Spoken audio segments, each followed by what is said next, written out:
Vamos a tocar para ustedes una canción que dice que aunque pongan la bandera de Argentina en las Bahamas, ellas no serán nuestras. No sé lo que esto quiere decir, pero seguramente si lo dijera Borges le darían bola. Bueno, nuevos trapos para ustedes.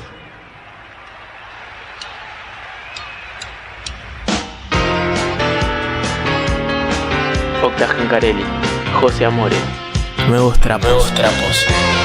Viejas mañas.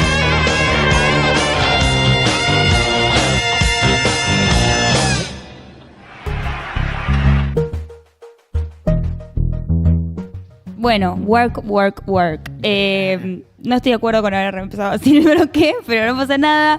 9:15 de la mañana, estos nuevos trapos. Prometimos un bloque para discutir del mundo del trabajo y eso es lo que vamos a hacer. Estoy acá rodeado de personas que discuten el tema. Por ejemplo, el señor Juan Manuel Ottaviano, bienvenido, abogado laboralista. Te voy a pedir que te acerques un poquito al micrófono. Estoy cerquísima. Ah, bueno, perfecto. Lucy Caballero también, muchas gracias por venir, doctora en Ciencias Sociales y docente de la UNDAV, UNTREF y UBA.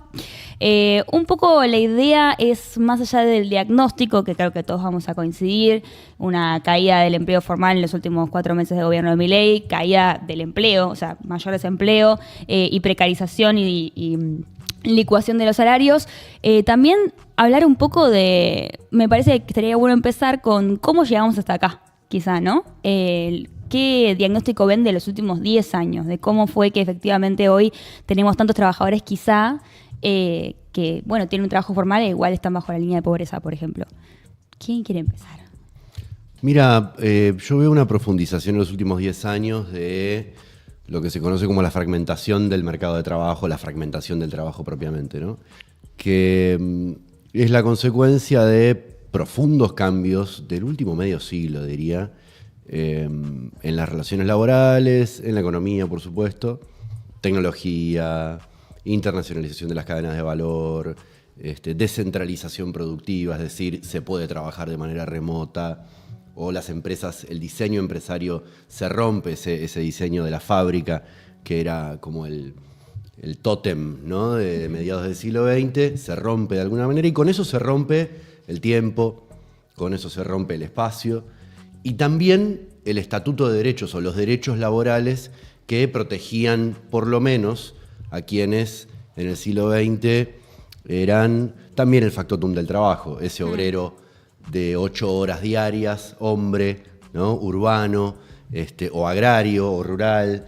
Me parece que en la Argentina, vos describías algunos indicadores de los últimos años, este proceso se profundizó y lo que antes eran segmentos ahora son fragmentos, ¿no? Entonces probablemente se necesita discutir como un nuevo estatuto de derechos para una nueva realidad.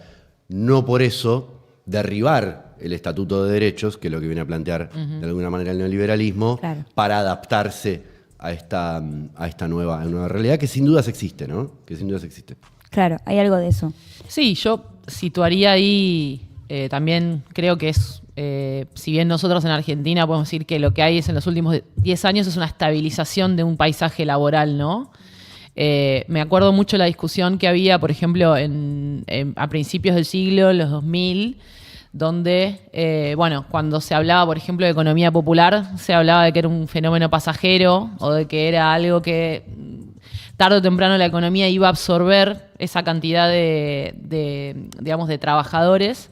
Y finalmente no sucedió, digamos, durante todo el kirchnerismo tuvimos, si bien se crearon un montón de puestos de trabajo formales, hubo cerca del 30% de trabajadores y trabajadoras que desde los 90 que no pudieron ser incluidos como trabajadores formales. Y por supuesto creo que tiene que ver con un montón de cambios que yo diría que tienen que ver con el inicio del neoliberalismo en los 70, donde empieza a haber todo lo que ya hacía referencia el compañero antes. Pero creo que hoy lo que me parece que sí es importante es darle la dimensión de problema político que implica a las mutaciones en el mundo del trabajo, ¿no? Pensemos que uno de los pilares sobre los que gana el macrismo, que yo diría que Milei es incluso una etapa superior, sí, tiene que ver con tratar de interpretar las expectativas de los nuevos trabajadores, ¿no? Macri fue en una figura del emprendedor, ¿no? Y incluso lo radicalizó, ¿no? Como es emprendedurismo más sacrificio. Claro. Entonces, creo que no hay proyecto político alternativo al de Milei sin pensar a fondo las mutaciones en el mundo del trabajo, que implica pensar, por supuesto, un esquema de derechos, como decía el compañero, y proponerlo, ¿no? Porque si no hay una propuesta, después viene la derecha y te dice, bueno, el mundo del trabajo del que vos hablas no existe, vamos a sincerar, pero arrasando con derechos, ¿no? No proponiendo un esquema de derechos a la altura de los cambios en la composición de la fuerza de trabajo. Me quedo pensando, porque recién, mientras los escuchaba a ustedes, pensaban que desde que yo tengo uso de razón se habla políticamente y está el uso político de distintas fuerzas de la reforma laboral. Es un término que se escucha hace 10 años, hace 20 y hace 5. Y quizá estamos en un momento de profundización de esto. Está sucediendo, se está reformando. La pregunta es, ¿bajo qué criterio? Lo decías recién. O sea, hay dos formas de reformarlo. A favor de los trabajadores o quizá a favor de los que me cortan la torta. ¿Cómo toman lo que está sucediendo y qué les parece que es lo más importante a rever de lo que está sucediendo con la reforma laboral? A ver, a mí me parece que el término refiere por memoria, por causa de la memoria, el término reforma laboral a las reformas laborales neoliberales o a las reformas laborales conservadoras, podríamos decir hasta reaccionarias, ¿no? ¿Y por qué reaccionarias? Porque en general reaccionan a un estatuto de derechos o un modelo de relaciones laborales ideado en el siglo XX que es protector de quien trabaja, de las personas que trabajan. Entonces, en todo caso, hay una cuestión ahí a discutir qué significa reforma laboral y cuáles son sus contenidos, ¿no? Su orientación y sus contenidos. Solamente hay una reforma laboral neoliberal que viene a cuestionar el Estatuto de Derechos del siglo XX o ideado más o menos en el siglo XX.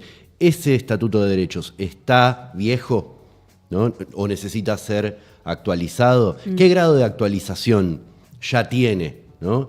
Esto me parece que es lo que se decía recién. Hablemos de contenidos.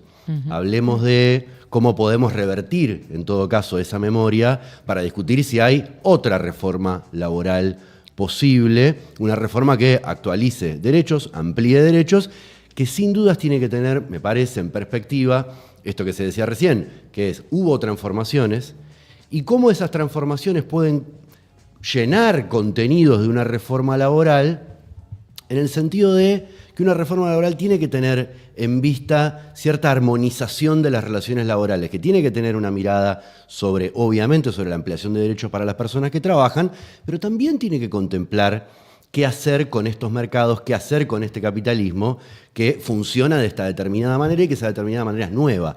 Reforma laboral, no es que la reforma laboral neoliberal solo piensa en los empleadores, la reforma laboral neoliberal debería pensar en los trabajadores, y una reforma laboral inclusiva, progresiva, popular, podríamos decir, también tiene que tener en vistas qué hacer con los empleadores, incluso aunque eso sea hacer pedagogía del capital, orientar el desarrollo, por un lado, y también adaptar una reforma laboral para esa orientación del desarrollo, ¿no? Sí.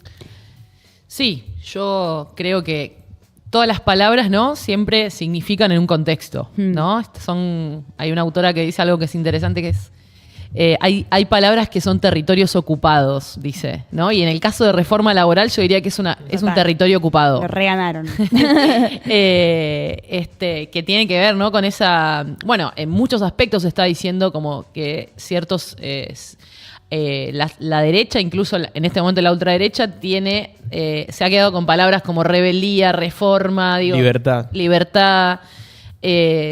como una cierta aceleración y sinceramiento de cambios que ya existían y que del otro lado no pudimos estar a la altura. Dicho esto, creo que en este momento lo que estamos discutiendo no es lo que está contenido en la ley bases, es un intento refundacional del gobierno, y hay que decirlo, sin haber pasado por la comisión de laboral, ¿no? En el Congreso hay constituida una comisión para tratar cuestiones del trabajo donde debería haber participado los sindicatos, incluso los empresarios. Eso no se hizo y se introdujo una reforma laboral que es no tiene nada de, digamos, de modernización, ¿no? Claro. Ellos tratan todo el tiempo, justamente, tomando esta necesidad que hay en la sociedad de que efectivamente las relaciones, la legislación laboral se modernice a nuevas realidades, quieren acoplarla a esta reforma laboral cuando esta reforma laboral no tiene nada de modernización. Simplemente lo que vamos a decir algunos puntos, seguramente el compañero lo va a complementar y lo va a decir mejor. Digo, para que quienes nos están escuchando, lo que se está discutiendo lo que ya se discutió y se sancionó en el Congreso, de alguna manera perdona la no registración del trabajo, ¿no? Lo legaliza, la no registración del trabajo. En realidad como que le quita las multas, ¿no? La multa, las sanciones, y además extingue posibles acciones legales sobre un empleador que no registró el trabajo. Bueno, hay un montón de modificaciones. La reforma que tiene que ver con el empleo público es terrible. En el caso, por ejemplo, de nosotras trabajamos con muchas compañeras de ATE en todo lo que es la discusión del movimiento feminista. Y bueno, achica las licencias por embarazo a 10 días antes del parto, penaliza el derecho a huelga con descuentos. Volver a 1920. Sí, no, por eso digo, no es una reforma laboral, sino diría que es una refundación de la relación entre capital y trabajo, lo que está contenido en la ley bases. Entonces es muy importante que podamos decirlo, porque además los medios de comunicación están haciendo énfasis en la ley del tabaco, ¿no? Sí. Entonces es importante que discutamos, ¿no? Esto. No, y Margarita Stolbizer, digo, hay políticos que también dijeron como, se está discutiendo el artículo más importante de la ley bases, el ley del tabaco. Bueno, bancá, o sea, los lobbies operan. Yo quiero primero bienvenir a un montón de gente porque hay gente que está recién llegando al chat, decirles que sí, estamos discutiendo sobre el mundo del trabajo, estamos con Lucy Caballero, estamos con el señor Juan Manuel Ottaviano, y la idea es que un poco reflexionemos sobre todo lo que estamos viviendo como trabajadores. Y bueno, recién tocaban un poquito del asunto ley bases. ¿Les parece bien si vamos a ver la declaración de un diputado que trató de explicar? Le pidieron un beneficio para los trabajadores de esta ley y el señor respondió lo siguiente, si lo tenemos para escucharlo. El beneficio de los trabajadores es total porque es una ley pensada para los trabajadores. Se pensó en los trabajadores y en todos los argentinos que se levantan toda la mañana, un poco en el discurso que yo dije, lo expliqué. Es una ley que le da poder a los argentinos y limita al Estado, achica al Estado y lo hace más eficiente y eficaz. ¿Me da un ejemplo concreto de en qué beneficia a los trabajadores? Un ejemplo concreto. El beneficio de los trabajadores es que se está trabajando en la baja de los impuestos para que los trabajadores puedan tener mayor... Hoy sumaron impuestos. Claro, hoy sumaron impuestos. Se está trabajando en la baja de los impuestos para que los trabajadores puedan tener mayor libertad a la hora de generar trabajo. A ver, déjeme que le explique. Si nosotros tenemos un Estado que genera distorsiones en el mercado, genera puestos de trabajo que no van a trabajar, que son ñoquis, y luego de eso le generamos impuestos para que el trabajador los pague, terminamos en los problemas que ya tuvimos con la inflación. Eliminamos la inflación. Es culpa de los trabajadores la inflación, de repente no sé cómo. Los impuestos aumentaron, no sé, por eso digo, un ejemplo concreto en qué se benefició hoy los trabajadores. Uno solo. Los trabajadores hoy se benefician que el Estado se va a achicar y a la larga van a pagar menos impuestos. Bueno, hay un montón de cosas para decir, pero además de la... Ni uno solo pudo decir. Ni uno solo pudo decirlo. Una filosofía muy interesante. Claro, al final del día eso es lo que está ocurriendo. Esta como idea que circula en el inconsciente colectivo, quizás por esto que comentábamos de que han ganado el terreno sobre la idea de la reforma laboral y la necesidad de modernizar las cuestiones relacionadas a la legislación del trabajo, bueno, la carga impositiva del empleador en Argentina es muy alta. Te voy a pedir a vos que respondas a esta pregunta. ¿Es así verdaderamente? ¿Qué le responderías a vos, Noroni? A ver, la pregunta es interesantísima porque no están los indicadores, no está la información no tanto sobre informalidad y costos en la informalidad, cosa que es un problema a la hora de pensar el trabajo, no está la información sobre informalidad económica, sobre informalidad de las empresas, sobre grado de evasión. Entonces, Claro. al no tener esta información, estamos hablando de costos solo en el universo que paga. Declarado. Que está declarado, que Claro. está registrado, ¿no? Esto ya, metodológicamente, ya es una cuestión, ¿no? Que en Argentina, ayúdame, pero es muy significativo el empleo no registrado, ¿no? Es significativo, sobre todo porque fue aumentando en los últimos años, ¿Qué éramos, pero un 30% para poner un número? 36% de empleo asalariado no registrado, Claro. que no es lo mismo que decir a lo que se dice mucho, que hay una informalidad laboral del 50%. Claro. En realidad habría que reemplazar esto de informalidad laboral por informalidad económica del 50%, porque ahí estamos incluyendo también a los cuentapropistas, el trabajo independiente, Claro. que no es la misma forma de no declaración que el trabajo asalariado, porque el independiente se declara a sí mismo y el asalariado es declarado por su empleador. Entonces, cuando se mezclan estos dos universos, estamos en un problema. Pero volviendo al tema de los costos, miren, es muy interesante que hasta hace poco había un estudio, casi un único estudio del Banco Mundial, que estimaba los costos, con una misma metodología, estimaba los costos laborales de la Argentina y de la región y del mundo. ¿Qué decía este informe que después fue discontinuado y era el único que había comparativamente con estas características? Decía, la presión tributaria sobre el trabajo en la Argentina es menor que la presión tributaria en Latinoamérica, ¿no?, sobre el trabajo. Pero los costos fiscales, los costos tributarios, o sea, lo que hay que pagar de impuestos por otros asuntos que no son el trabajo, son 3 veces más grandes en la claro. Argentina que en otras partes de Latinoamérica. Qué interesante, la queja que siempre aparece sobre los costos del trabajo, en verdad es una queja vedada sobre otros costos Claro. que no se pagan. Es decir, hay más informalidad económica que informalidad laboral. Y lo que hay que tener en cuenta siempre que se comparan costos laborales, ya sea por presión tributaria o costos salariales, es cuál es el correlato de lo que se paga por cargas sociales. Porque en la Argentina, aunque haya diagnósticos tremendistas muy duros, hay, en relación a la región, una cobertura provisional muy alta, Claro. hay cobertura de salud muy alta, hay cobertura de riesgo de trabajo que es muy alta, todo mejorable, pero en comparación a la región tenemos cobertura social, protección social y laboral mejor que en otros países de la región, inclusive países que tuvieron mejores indicadores económicos que la Argentina en los últimos 10 años, ¿no? Sí.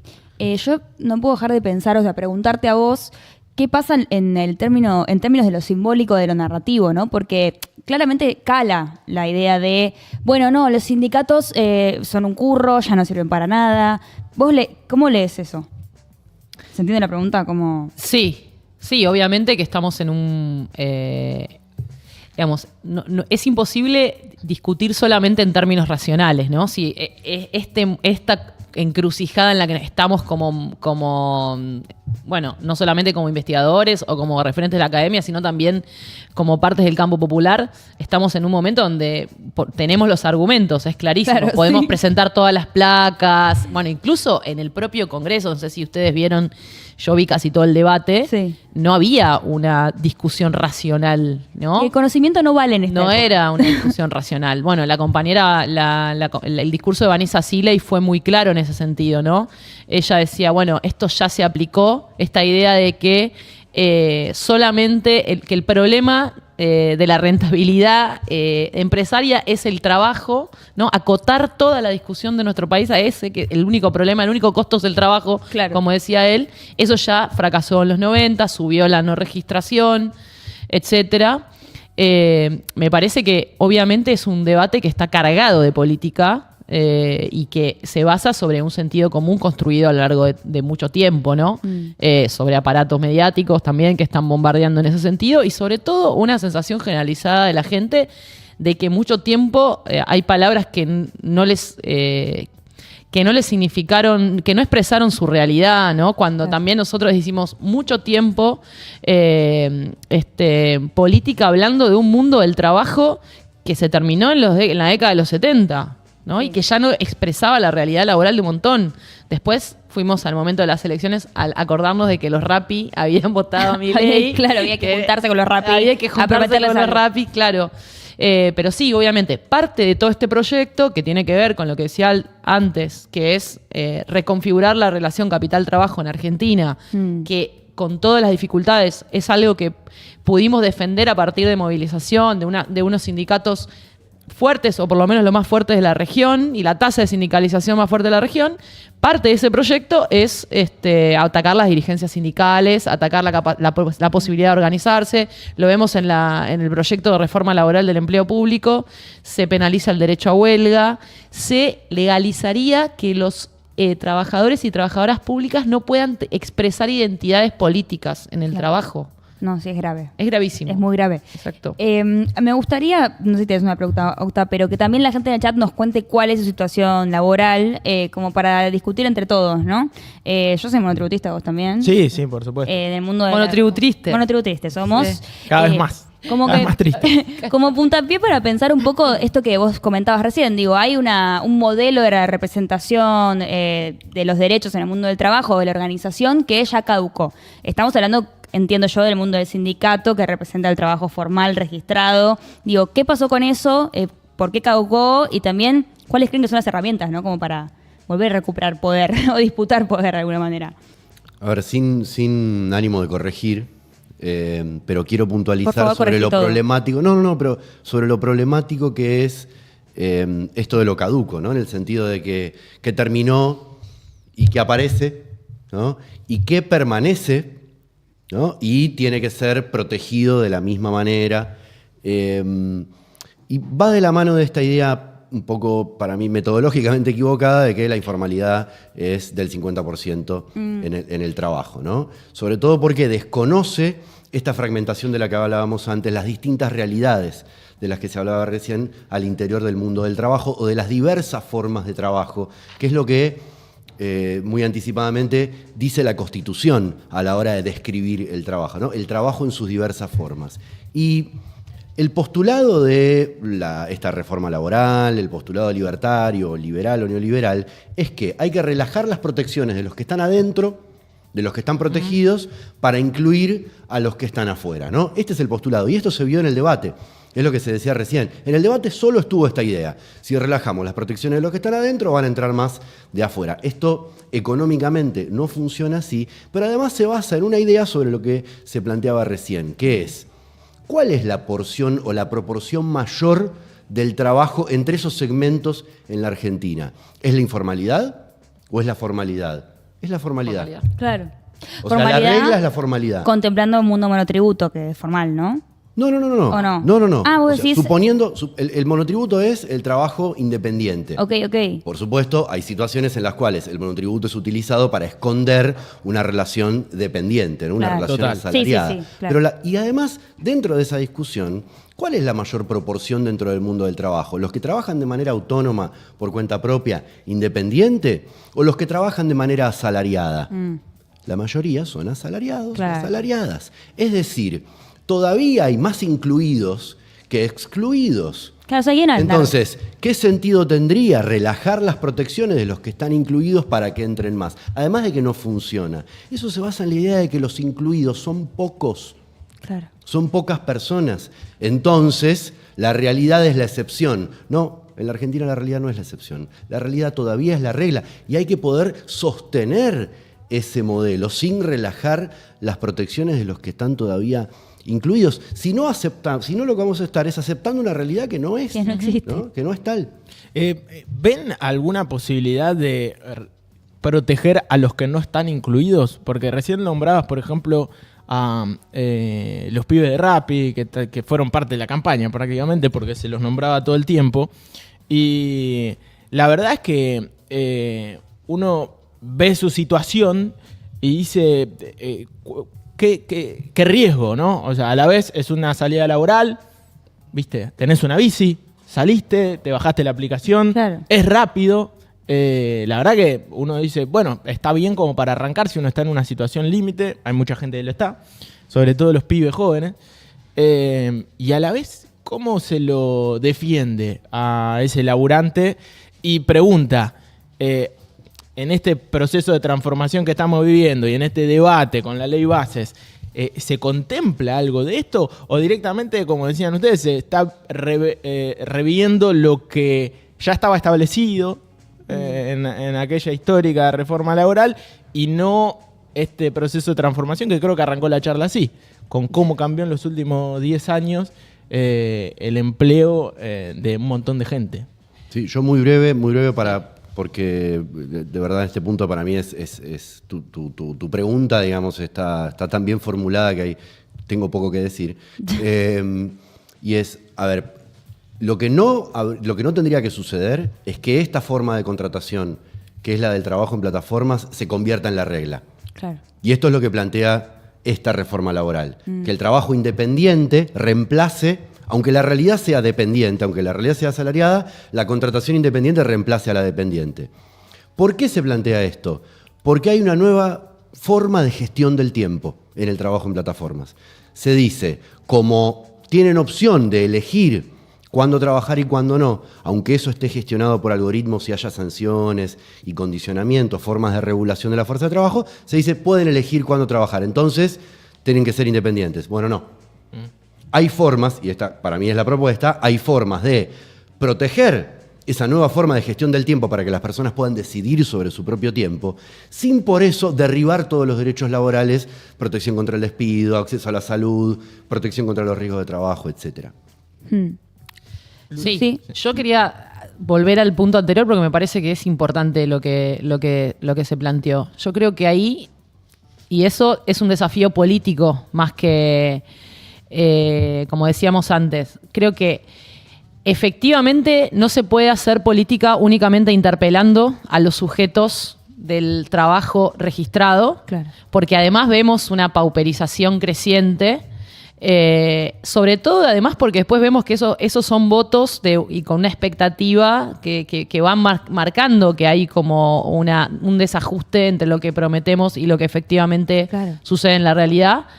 Pero me parece muy importante que eso no se puede hacer, como decía él, sin fortalecer las instituciones del trabajo registrado. Claro. Por eso me parece que ahí está el punto en cómo generar alianzas políticas y también un programa político que pueda partir de esa discusión, ¿no? De, en todo caso, derramar formalidad hacia abajo, claro, y no al revés. Y no al revés, claro, y no derramar la informalidad. Entonces, o la no registración, que es lo que estamos discutiendo en la ley base. Eso después hay que traducirlo en alianzas políticas o en una forma de hacer política que, por ejemplo, ponga en el centro la organización sindical de los y las trabajadoras y en todo caso eso se pueda además entrar en relación, porque son conexiones que hay que hacer entre nuevas formas de organización sindical que van surgiendo y están surgiendo en todo el mundo. En Estados Unidos hoy uno de las emergentes más importantes son los sindicatos de Amazon, sí, lo que va surgiendo porque hay una nueva organización de los y las trabajadoras que está tomando un protagonismo importante.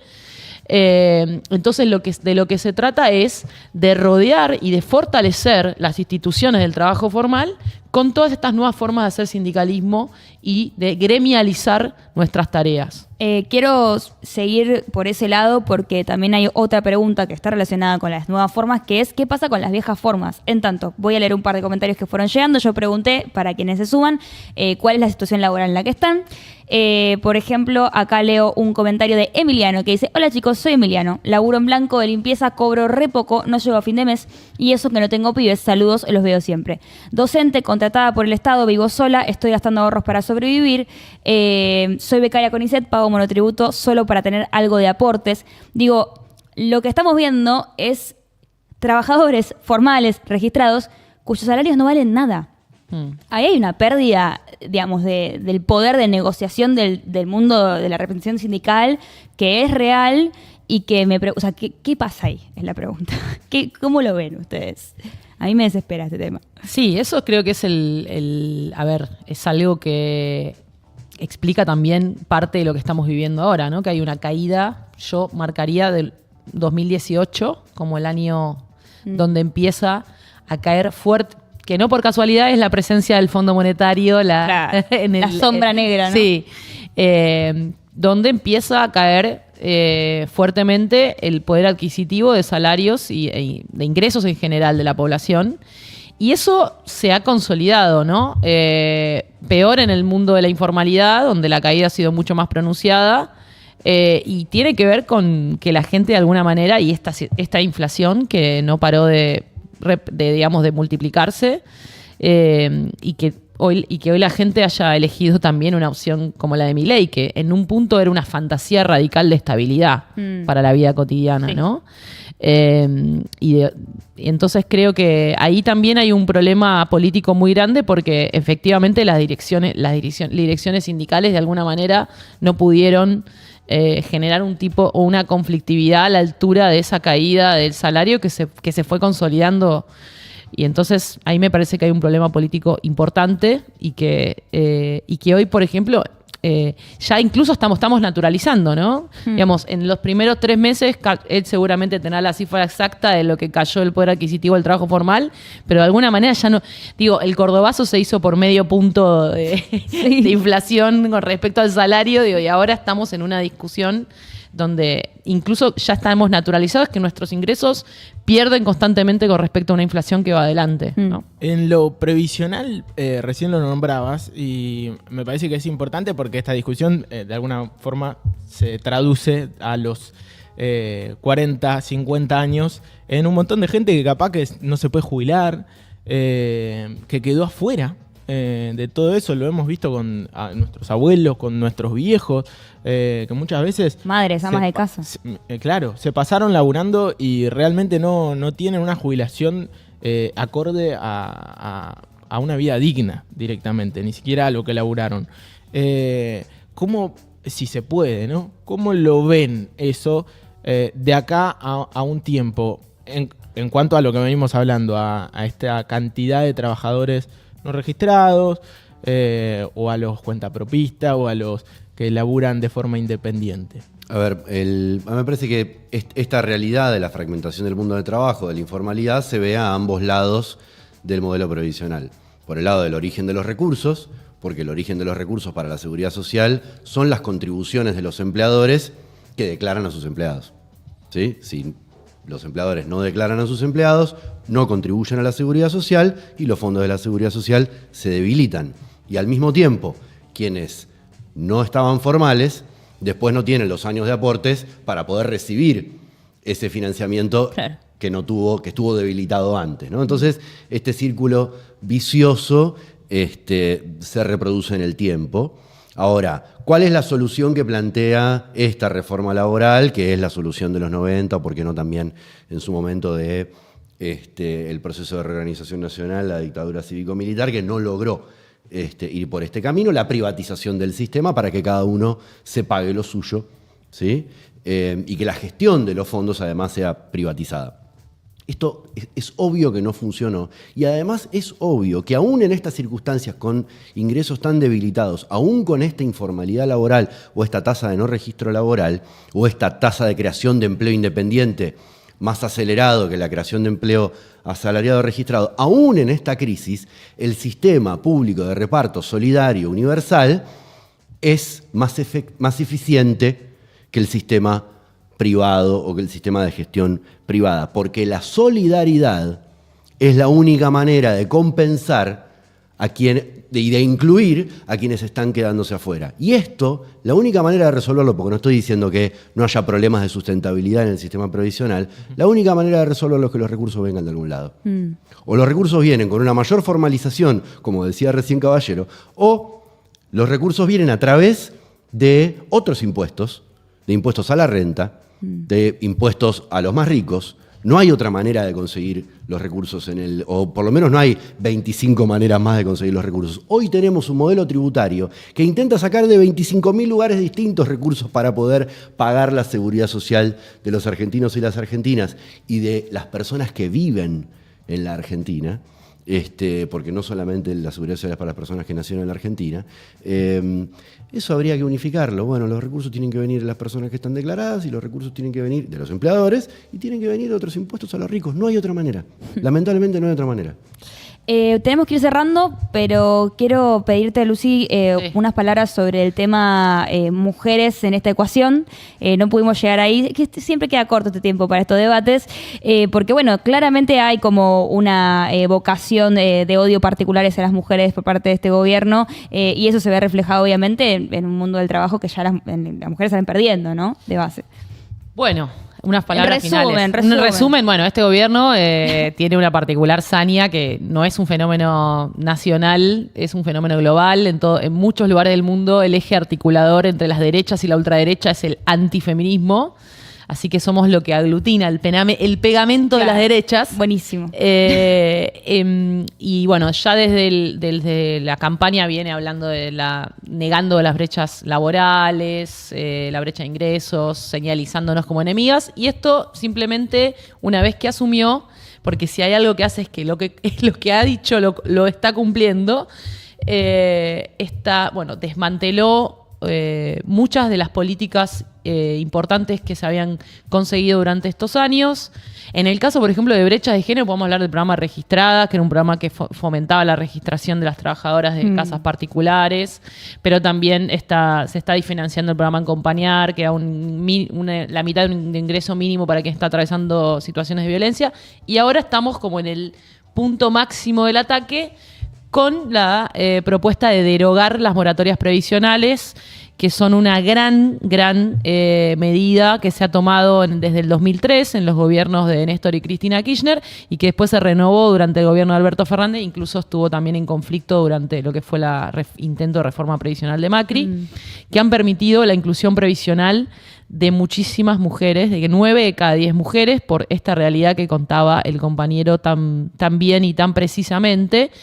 Entonces, lo que se está debatiendo en el Congreso es terrible, porque además en esto de legalizar la no registración, que sabemos que hay una diferencia en la tasa de no registración entre hombres y mujeres, por lo cual se va a incrementar la realidad del trabajo no registrado también en el caso de las mujeres. Después, como círculo final y perverso, un Estado que legaliza la no registración, y cuando llegas a la edad de jubilarte, no te podés jubilar, y no hay un plan de inclusión previsional como el que estaba vigente, o el que está vigente hasta que esto se sancione en el Senado. O sea que va a incrementar todas las brechas de género en el trabajo la no registración, y al mismo tiempo en una inclusión previsional mucho menor. Pero vamos a hacer todo lo posible para detener esta ley en el Senado. Eso es lo que le pedimos a la gente, porque los empresarios están haciendo lobby día y noche sobre los senadores, y sobre todo, y nosotros a veces no estamos haciendo lo que tendríamos que hacer para defender nuestros derechos. Bueno, clarísimo el cierre de este momento. Entonces, ¿vos querés cerrar con algo o estamos bien? No, firmo lo que se acaba de decir. Perfecto. con todas mis manos. Entonces acá hay... Yo tengo una pregunta. A ver. Ya que hay un abogado. ¿Qué pasa cuando no te pagan los aportes? ¿Qué se puede hacer como empleador? Por ahora, hasta que salga la ley. ¿Qué se puede hacer ahora y qué se podría hacer con la ley de base? Me gusta. Exactamente. Me gusta. ¿Cuál es la diferencia? También me sumo la pregunta. Esa transformación. ¿Como empleador o como empleado? Como empleado, perdón. Como empleado.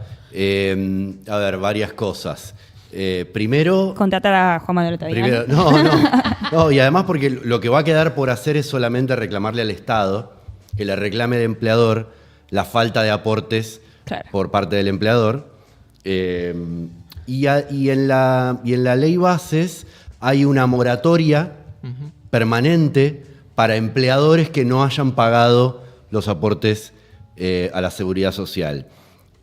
O sea, se le quita la moratoria a las mujeres que trabajaron, no pudieron aportar formalmente, ¿no? Pero se le da una moratoria a los empleadores que no la formalizaron, ¿no? Digo, este sería más o menos el planteo en breve de la ley de bases. Pero yendo a tu consulta, que es más una consulta que una pregunta, sí. Es cierto. Lo que hace la ley de bases es eliminar las multas por trabajo no registrado, ¿sí? Eliminar las sanciones que hoy están previstas por trabajo no registrado, que son muchas, que están algo desordenadas y se fueron acumulando en los años y generan cierta imprevisibilidad, más que litigiosidad propiamente. Claro. ¿Qué se está haciendo ahora? Como se eliminan estas multas, en vez de simplificarlas o reducirlas, se eliminan, es como que te dicen, pasar el semáforo rojo está prohibido. ¿Y cuál es la sanción si paso el semáforo rojo? No, bueno, ninguna. ¿No? Entonces, ¿Eso qué genera en términos de reclamo? Bueno, te deja desprovisto de la posibilidad de cobrar una indemnización porque estuviste no registrado. Pero si lo reclamas, como está prohibido, el juez va a poder decir, aunque no esté dicho en la norma cuánto es la indemnización, cuánto es la sanción, cuánto es la multa, el juez va a poder decir todos los salarios que te pagaron en negro. Es decir, por una mala técnica legislativa se podría lograr el efecto contrario al que está buscando esta ley base, que es que se genere más imprevisibilidad, más litigiosidad y los trabajadores que reclamen terminen cobrando más de lo que cobrarían con las multas actuales, que en realidad le ponen un tope a esas indemnizaciones por trabajo no registrado. Había que simplificarlas, las eliminaron. Bueno, clarísimo. Clarísimo. Tengo miedo que algún libertario le copie el argumento cuando le digan de qué beneficia el trabajador. Bueno, va a incrementar la litigiosidad, pero... Sí. Deberían estudiar un poco algo. Es para considerarlo en el Senado. El diputado Piqueto, antes senador Piqueto, dice que votó esta parte de la ley porque se eliminaban las multas por trabajo no registrado porque eso evitaba la litigiosidad. Creo que estaría bueno explicarle a algunos senadores que quizás no comprendieron acabadamente qué significa eliminar las multas por trabajo no registrado y sus consecuencias, por lo menos para discutirlo abiertamente y no con argumentos tan básicos como los que vimos en el debate en diputados, ¿no? Bueno. Y nuevamente llamamos a incrementar la litigiosidad en las calles. La litigiosidad en las calles. Eso es muy interesante. Bueno, sí. Todo lo que sería mover el culo porque nos van a coger. Así hay que decirlo también. O porque ya está sucediendo. Está sucediendo, chicos. Gente, agradecerles a ustedes que están acá en esta mesa. Juan Manuel Otaviano, laboralista. Lucy Caballero, doctora en Ciencias Sociales, docente de múltiples universidades públicas y nacionales. No lleva un salario. El CBU de Lucy es... no, gracias por venir de verdad. ¿Quieren pasar algún chivo de redes? Igual ustedes no sé si mueven mundo de redes. ¿Sí? ¿Qué? Sí, no, mi Instagram es @Lucy Caballero, pero con B corta. Ah, bueno, listo. ¿Y vos, Juanma? Mis redes, Otibus con doble T y B larga. Muy Otibus. Bien. Sigan a esta gente que sabe mucho, hemos despejado mitos, dudas y hemos reflexionado bastante. Vamos a un separador, nos vamos. ¿Qué hacemos? Porque no sé ni qué hora es. Separamos y cerramos el programa. Perfecto.